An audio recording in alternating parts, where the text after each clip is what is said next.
tanghali. Ngayong araw na ito, kayo po ay i-address ni Secretary of the Interior and Local Government, Benhar Abalos. Habang iniintay po natin siya, papahayag ko lang po na nag-cabinet meeting kami kaninang umaga. Nagpresenta po ng mga plano at programa ang Department of Agrarian Reform at saka ang Department of Energy. Nag-status report din po ang DSWD at saka ang Housing kasama ang ating bagong kalihim tungkol dun sa mga efforts for during the earthquake and after. Lalong-lalo na ukol dun sa housing. Sila na po ang magpapahayag ng mga detalye tungkol dito. Kung mayroon po kayong mga katanungan sa akin. First question, Marisol Halili, TV5. Hi ma'am, magandang hapon po. Magandang hapon. Ma'am, napag-usapan po ba kanina sa cabinet meeting yung tungkol po sa US and China tension? Was it mentioned? What did the President say about it? Did he give any directive? Hindi po siya kasama sa agenda kanina. But did the President give his comment about it? Did he mention anything? Ma'am, pag ukol sa international relations, parati po tayong nag-iingat. Ngunit suffice it to say na minomonitor po ng matindi ang sitwasyon. Wala po tayong reaksyon o statement ukol doon. Ma'am, last na lang po, other Opo. issue po. Ma'am, pakilinaw po yung status ng PEZA because DG Charito Plaza said that she will not acknowledge the appointed OIC kasi appointed by the Trade Secretary kasi PEZA daw po is not considered a GOCC, therefore it's not covered by MC1 and MC3. It's a government instrumentality. That was her explanation. So ano po ang estado po ng PEZA? Covered po ba siya? Wala pa po kasing statement ang ating Pangulo tungkol dyan. Kapag meron na po, itatalakay po natin. Salamat po. Next question, Ivan Mayrina, GMA7. Ma'am, may we get a palace statement on the 6.4 inflation rate for the month of July? Ay, bago pa lang po yan. Sorry, hindi din po natalakay kanina. Pero ilalabas namin as soon as may statement po tayo. Although I understand ang maglalabas po ng statement tungkol dito ay ang DOF. Apo, kay Next question, Vance Fernandez. Good afternoon, ma'am. Ganda hapon. Yes. With the recent oath-taking of new PNP Chief Police Lieutenant General Azurin, what are President Marcos' marching orders for the new Chief PNP? Or does it have any new changes to the internal operation and policies of the Philippines National Police? And did the President move towards ordering the new PNP chief to take a harsher or easier approach in regards to tackling internal peace and security issues? Any reaction on this? One, we don't normally react. But, okay. There are no marching orders that we know of. The primary mandate of the PNP is to keep order. So, peace and order ang kanilang primary na mandato. Pagkatapos niyan ay sila din po ang primary executors. They execute the law. They enforce the law. So beyond that, the President has not made any other specific orders. Paalala ko lang po, bahagi din naman po ng peace and order, sa peace and order program ng Presidente, yung continuity. So whatever it was that has already been there from the past administration, if it works, we continue that program. Next question, Pia Gutierrez, ABS-CBN. Ma'am, magpa-follow up lang po yung sa question ni Maricel tungkol po dun sa PEZA. Habang ongoing po itong issue ng leadership sa PEZA, sino po ang kinikilalang OIC ng Malacanang? Ang kinikilala natin will be kung ano yung angkop under MC1 and 3. At ito po ay si... Kung sino po yung OIC. so, sino po ito, ma'am? Is it OIC Panga or si ano pa rin po? Si Director General Charito Plaza? Ma'am, like we said, i-apply natin yung MC1 and 3 at titingnan natin yung interpretation ng ahensya. So, right now, I still have to find that out. But we have been strictly implementing MC1 and 3. So, ibig sabihin, ma'am, kung sino po yung nire-recognize OIC. ng PESA. So, this is Deputy Director General Panga. Tama po ba? We will have to see, ma'am. I'll have to get back to you on that one. Opo. But we're firm on recognizing under MC 1 and 3. Yes, ma'am. On the matter po nung MC1 and 3, can we clarify po talaga if PEZA is covered under this memorandum circular?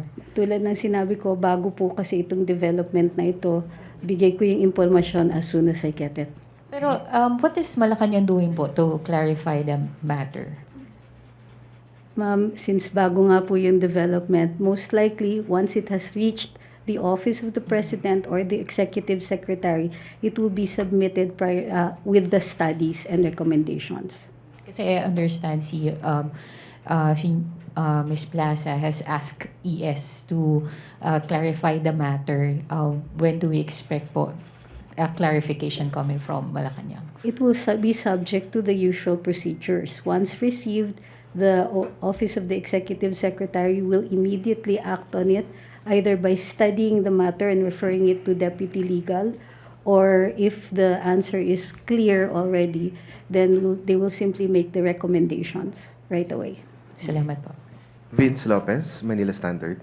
Ma'am, good afternoon po. Magandang hapon. Pwede po makakuha ng information regarding po sa meeting ninyo yesterday with the NDRRMC, MMD, and PHIVOX DOST regarding po sa disaster resiliency ng ating bansa. Kahapon po, ang pinag-usapan ay primarily yung responses during the earthquake at may konting evaluations. Hindi pa po ganong kalaliman, kundi diniscuss natin how things could be, how the things are, and how they can be made better, taking suggestions from the other agencies. Since hindi pa po final yung mga pagbabago ng mga procedures, yun pa lang po ang napag-usapan. Ang contribution namin po doon ay kilalanin po yung need for communications, lalong-lalo na dun sa mga lugar kung saan papatid yung ating mga cell signals. So, ginawa nating of primary concern din po yan. Thank you po, ma'am. Any other? Nel Maribo, QNTV. Ma'am, natalakay po ba yung 2023 national budget sa cabinet meeting or mapapaaga yung submission sa Congress? Tapos na po yung pagtatalakay in the last cabinet meeting kung saan nagpresenta ang DBM. Binigyan po kami lahat ng pagkakataon na to fine-tune yung approved na budget. Kung meron kaming mga gustong pagbabago at kung kakayanin, last Wednesday po yung aming deadline. So, ang gagawin niyan is ayusin ng DBM pursuant to that kung kakayanin, and then may submission po, and the submission, yes, will be on time. Any other question from Malacanang? Alvin Baltasar. Secretary, magandang hapon po. Magandang hapon. Secretary, what do we expect tomorrow doon sa pagkikita ni President Marcos and Secretary of State Blinken? Ay wala po talagang published na agenda. So, pati kami, we will find out about it if the President decides to address the issue after the meeting. Last question before Secretary Abalos. Yes, Ivan Medina, GMA 7.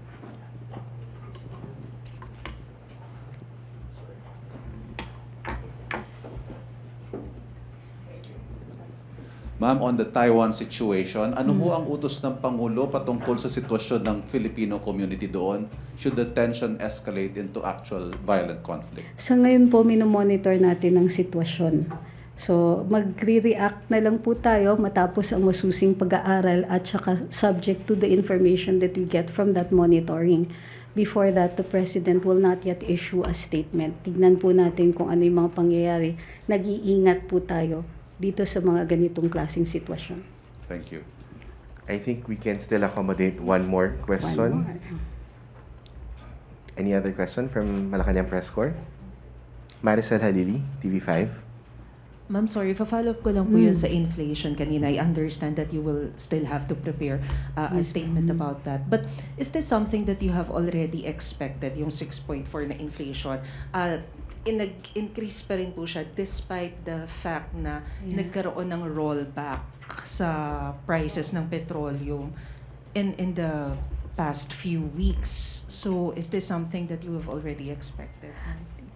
I understand that these were projected even before, given the inputs on international, due to the international events that have led to the increase in the prices of petroleum. So all of this had been factored and in fact was even mentioned in the State of the Nation of the President. So yes, it's part of it. We have expected this. So we'll just wait until it evens out, and the details of which should be asked of the DOF. Any more question while waiting for Secretary Abalos? Okay, padating na po si Secretary Abalos. May questions pa po ba?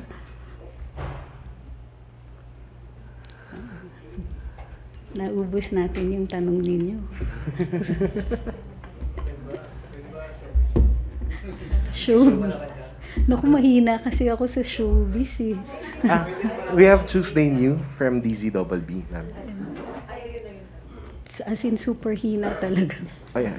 Ma'am, tungkol lang po doon sa social pension for senior citizens. Sabi po kasi ng National Commission for Senior Citizens, most likely next year pa po matatanggap ng mga beneficiary yung 1,000 pesos dahil wala para fund for this year.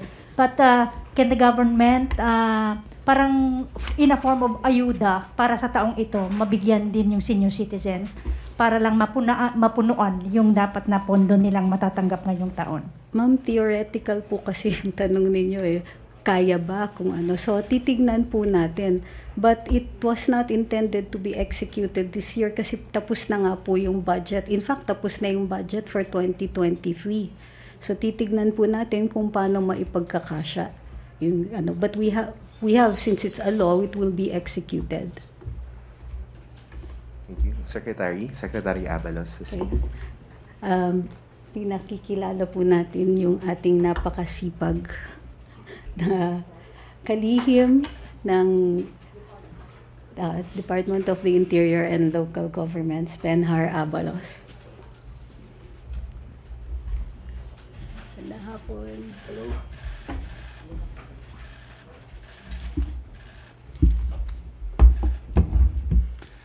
Magandang hapon po sa inyong lahat, no? At sa lahat po ng mga nakikinig ngayong hapon na ito.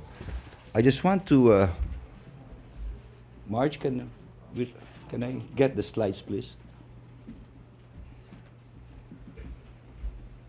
Okay, I just want to report that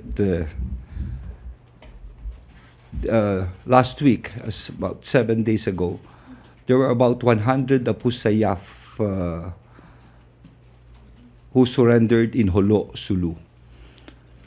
And yesterday, or 2 days ago, about 50 NPA rebel returnees also surrendered to the fall of the government. I'm going to show to you pictures. The pictures being shown now when I'm in white, those are taken in Cagayan de Oro. Most of the weapons are being destroyed. No? We made sure that some of these firearms are destroyed. Yan, hawak-hawak ko yung nasirang ano. So these are rebel returnees, and this is of course because of our program in the ECLIP, no, the Comprehensive Local Integration Program, this task force. Of course, kasama natin dito ang kapulisyahan, kasama natin dito ang ating mga kasama sa gobyerno, si Governor Roque of Bukidnon, ang DLG family, ang NICA. And what is important here is, ito namang isang picture na ito, anuhin ko lang, is this one are the Abu Sayyaf. I think this is the biggest or the largest number of Abu Sayyaf who surrendered so far. 100 of them. And even the firearms, no? Kompleto po sa firearms po iyan, no?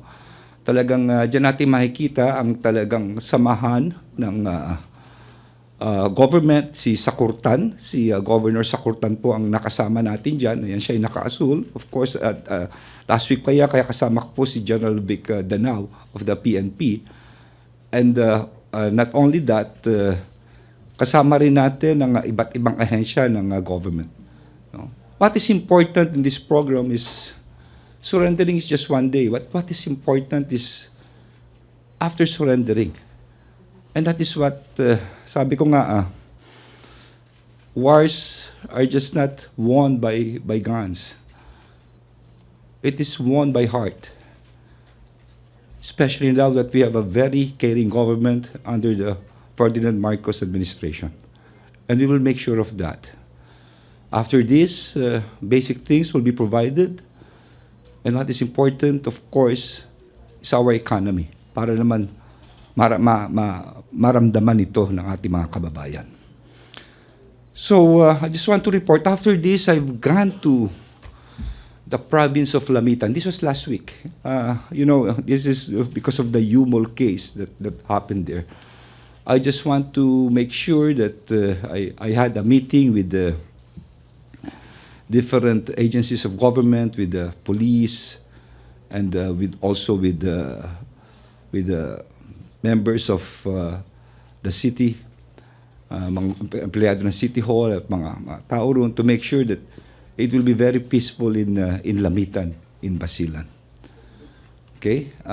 Can we turn on the other, no? Pakita naman natin yung buy bus natin na drugs. Can we show it, Marge? Okay. I'm just waiting for the slides, no? And this time also, this was also last week. Sunod-sunod, after this is, pagkagali namin sa Abra ng Pangulo, I went straight to San Fernando, Pampanga, where again, our Philippine National Police, no, had this year, to my mind, it's one of the biggest buy-bust operation in the amount of 408 million, no, methamphetamine. I'm just waiting for the pictures, for the slides. Okay. So, habang wala pa,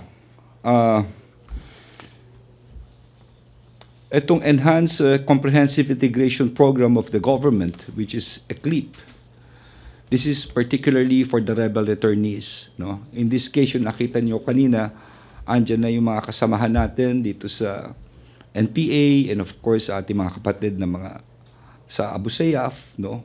So, when they returned, they will receive immediate assistance, livelihood assistance, and then another reintegration assistance, and firearms remuneration. No? Yung mga sinusurrender nilang mga armas. Plus, of course, some halfway house para construction. No? At to make sure also, for their safety, babantayan din namin sila. At of course, yung iba pang mga tulong ng mga ibang ahensya ng gobyerno. What is important with this kind of program, mukhang dire-diretso na dahil I've been receiving a lot of invitations. This week, pupunta na naman ako sa isang lugar, and there might be another surrendery, batch of surrendery. At sana sunod-sunod na ito para ang tunay na kapayapaan ay maramdaman na ng bawat isa. So, this is my report in behalf of the DILG. No. It's the rebel surrenderies, the one in Lamitan, and of course, the drug buy-bust.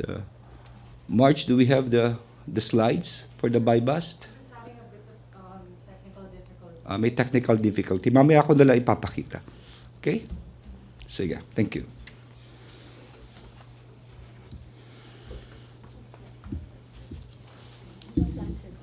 Yes, yes. We are in opening questions for Secretary Abalos. Ms. Tuesday New. Good afternoon, Secretary Abalos, sir. Yes. With this surrendering of 100 Abu Sayyaf group na sinasabi po ninyo, ano po ang implication nito? Pwede ba nating sabihin na sa mga susunod na panahon o at least itong taon na to, wala na tayong dapat na asahan na pag-atake ng mga ASG dyan sa Mindanao area? Well, ang masasabi ko lang is that right now, this is the biggest batch of surrenderies. No? Of course, meron pa namang Abu Sayyaf dyan. No? Pero malaki na ang kinahina. I was informed talaga, napakalika na ng kinahina. Napakaganda po ng Sulu. They've got one of the most pristine beaches I've ever seen. Napakaganda na lupa, ready for agriculture. No? Nakahanda na, lalo na ngayon, na Secretary of Agriculture. Walang iba kundi ang ating presidente. No? I'm sure. So, ito'y parang naihahanda na for economic progress. Of course, if there is peace, sunod-sunod na po ito. No? Ang pagkakasabi sa akin talagang heavily, halos, hindi ko lang masabi na yung number, pero bababang-bababa na po. No? So I'm sure dire-diretso and sa ating mga kapatid naman na nasa NPA naman, no? Ito ho, dire-diretso na rin. Sana naman sa mga nanonood, nakikinig ngayon, at kung may kakilala kayo, mga member ng NPA, sana pag-isipan nating maigi. Ito ang gobyerno, ito'y makikinig, ito'y gagawa ng paraan para naman lahat ng programa ay maibigay sa ating. Kaya there's no more reason para kumawa pa tayo ng armas laban sa gobyerno. No? I'm sure sa tamang pagtutulungan, talaga magiging very, very successful po ito. Thank you, Tuesday. Miss Evelyn Quiros, Filipino Mirror. Good afternoon, Secretary Abalos. Yes, Evelyn. In relation po dun sa na-mention niyo na big bust po sa San Fernando, Pampanga, may final na po pa kayong kaso against dun sa mga involved and matitiyak niyo, kasi po ng mga nakakarang administrasyon, marami pong mga drug bust na actually mga mas malaki pa ho dito, pero wala na ho. Pagkatapos ng mahuli sila, hindi na natin nalaman kung nag-file ba or hindi ho ba? Ano po talaga yung direction natin dito? Maraming salamat for that question, Evelyn. Naniniwala ako na ang tunay na the true success of any buy-bust is the conviction of the accused. That is why nag-benchmarking ako sa DILG. I've asked the police to provide me cases where they are right now, how many are pending, how many arrests were made, and how many convictions. For me, convictions are very, very important. We have made an interagency task force together with Secretary Boying Remulla. Remember, when it comes to criminal cases, ang una pong pupuntahan ng kababayan natin ay ang kapulisyahan. At ang unang haharap ay ang investigador. So ang investigador ang gagawa ng demanda para sa iyo. Remember, medyo komplikado yan. Why? Dapat may working knowledge yan ng criminal law. Because dapat ilagay mo lahat ng elements of a crime, kung ano sinusumbong. Isang element mawala, pwede madismiss ang kaso. So with this, we've made a program with the good secretary for a mentorship program.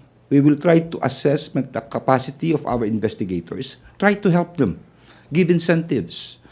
And even for the new police, magkakaroon kami probably aptitude test to see who could be investigators because they are very, very material in this case. Number two, when it comes to drug cases, most of these are being dismissed on a technicality because of Article 21. Ano sinasabi ng Article 21? Once there is an arrest of this evidence in court, it must be witnessed by two persons, a barangay official or a member of the media or a representative from the Department of Justice. Karamihan ng kaso, isa lang ang testigo, ang barangay. Anong nangyayari? Nadidismiss ang kaso. Maski kano kalaki, kano kahirap. In Mandaluyong, what my wife did, Mayor Menchi, she hired one employee, assigned the employee to the Department of Justice. Ang trabaho na lang ay mag-witness sa lahat ng mga drug bust at tumistigo. And you know what? Wala na kaming dismissal technicality because of one single gesture of an LGU. That is why I requested the League of Cities, Mayors, the League of Provincial Governors, and of course, the League of Municipalities, baka po pwedeng gawin nila yon. It's so, wag na nating antayin maamenda ang batas. Let's work within the law. We have to fill in the gaps. Kung may gap na ganito, punuan na lang natin. Kaya nga nananawagan ako noon sa ating mga alkalde, local chief executive, baka pwedeng gawin yon just to hire. Okay. Another issue about this. When it comes to hearing, yung police na reassign sa ibang lugar, yung police na promote, at kung tatawagin na siya ngayon sa hearing, Kung walang testigo, tandaan nyo yan, pwede ma-dismiss. Or, pwede na sabihin na the right to speedy trial. Hindi ba? Kung dire-diretso. So, I will be requesting the Supreme Court, no? Dahil merong body rin dito, if it's possible, na magkaroon ng online hearing. In the event, yung kapulisyahan ay nasa malayong lugar, let's say, nasa Mindanao at nasa baka po pwede online hearing na lang. Dahil maraming komplikasyon. So these are the things we are doing right now. We are trying to benchmark on things, anong mga gaps dito, anong mga dapat gawin po natin dito. Again, what is important is not the number of cases. What is important are the quality of cases filed and not the arrest, but rather the conviction. At yun po ang drive namin dito sa DILG at sa PNP, of course, in cooperation with the Department of Justice. Okay. Next question. Vince from Manila Standard. Sir, good afternoon po. Yes, Vince. Sir, will the government intensify its illegal drugs campaign, particularly in Metro Manila, following the accomplishments of the DILG on the San Fernando, Pampanga drug bust? Well, yes. We will surely intensify the war on drugs. But, for me, it's not just the police who should move on this. It is one thing that everyone should act on this. Parang may isang puno hindi ba? Ang puno, may sanga. Putol ka ng putol ng saka, baka mamaya may tumubo. Kung gusto mong tanggalin ng puno, tanggalin mo ang ugat ng puno. Ang sanga ay ang mga pusher. Ang mga pulis natin, inaalay ang buhay, kailangan talagang putulin ng putulin. Dahil lalaki ang sangang yan. Pero mas maganda siguro kung magtulungan tayo yung ugat nito, which is the community, the school, the family. Everyone should help. And that is what the DILG would like to do. We will strengthen the Barangay Anti-Drug Abuse Council, go to the grassroots of everything. Poverty, counseling to the youth.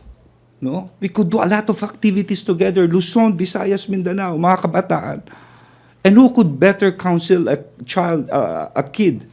Yung din kabataan Kung minsan papagalitan ko nanay, sabi matanda ka na kasi daddy Pero yung barkada sa barkada, remember, peer pressure is different. And not only that, the rise of cybercrimes. Iba ngayon because of this online. Iba ang mga bata. So, kailangan palakasin natin ang self-esteem. Gumawa tayong mga activities for the kids with one theme. Say no to drugs. So, we're going to do this. Rest assured, the police will do its best. Together, of course, with the NBI. Sama-sama kami rito. But much more than that, we as a people, as a community, on the ground, grassroots, tulungan nyo rin po kami dito. Let's have this advocacy. Palakasin natin pag-igtingan natin lalong ganito. It could be through sports, culture, arts, singing. We could have themes every month. We could do this. Diba? As long as the kids will know na, oops, pangit pala yan, hindi maganda yan. Thank you. Chris Jose, Remate. Sir, balikan ko lang po yung sa sumuko na NPA and ASG. Sir, may dun po sa 100 na ASG, meron po bang leader ng ASG na nag-express ng intention? Sumuko na po pala? I'm not so sure about the leaders, no? But I was informed. Talaga nagpapasalamat po ako dito sa intel ng PNP kay Governor Sakurtan, sa military, no? Tuwang-tuwa dahil, of course, DILG, dahil this is the biggest, Chris, the biggest Abu Sayyaf group that really surrendered. At marami pang iba. I assure you that sunod-sunod po ito. But what is important here is to make sure na talaga namang pag-surrender nila, akapin na natin yung programa ng gobyerno for them about livelihood, lahat po ay magawa po natin. I think the slides are ready for the by-bust, March. Okay na ba? I'm sorry, wala pa yata. Yes, Sec. Okay, can you play it? Can you play it, please? Okay. Hindi. Yan pala. No, hindi sa bypass yan. That's the one in ano. Okay. Yung kanina, that's the one in Cagayan de Oro. Pero yung rebels came from Bukidnon. No? Yan ang drug by bust. Isa-isang gas station yan na may dumating na kotse. No? So, next please, pakiulit lang. So, yan. Kung makikita nyo, parang nakatsae. It's a T, may mga Chinese characters na nakalagay sa loob. That one is about 60 kilos, worth about 408 million street value of the drugs. Okay? It's one of the biggest drug haul this year. Thanks, of course, to the Philippine National Police, to General Vic Danao and his team, and of course, the Regional Director of Region 3. Next, please. Wala na ba? Wala na. Matipid yata kami sa picture dito eh. Oo. Iniram ko lang sa mga media ron eh. Next. Okay. I'm sorry but I have another meeting to go. Huh? Okay lang ba? Can you still accommodate 2 more questions? Sige. Last 2. Alvin Baltasar and then Vance Fernandez. Secretary, magandang hapon po. Yes. Tungkol doon po sa ASG tsaka sa NPA, ano po ba in-offer ng pamahalaan na tulong doon sa mga nagsisuko? Tsaka ano po yung nagtulak sa kanila para sumuko sila sa government? Well, under our program, we've got an immediate assistance amounting to about 15,000. And we've got a livelihood assistance. We've got a reintegration assistance. And of course, firearms remuneration. Depende sa isusurrender na barel kung anong kalibre po ito. And of course, meron pa ring mga iba. Meron pa rin medical assistance, access to government services, legal assistance, housing, and iba pa mga programa ng pamahalaan. So what is important is to make sure na yung integration back to the community, to the fold, talaga maging successful. And that is what we're working right now. Ang surrender isang araw lang yan eh. Pero ang problema yung ngayon, yung bukas. Kaya nga, I've told our directors sa baba, interagency to, talagang tulungan namin, akapin natin ang mga kababayan natin at mga kapatid natin. Secretary, follow-up lang po. Yes, sir. Ilan na lang po ba yung pwersa ng NPA at ASG base sa records niyo? Well, ayoko munang sabihin sana rito pero I assure you, yung sa Abu Sayyaf, konting-konti na lang. Okay? Konting-konti na lang. Bubulong ko na lang sa iyo kung ilan. Pero ayoko munang sabihin on TV. I assure you, konting-konti na lang. Yes.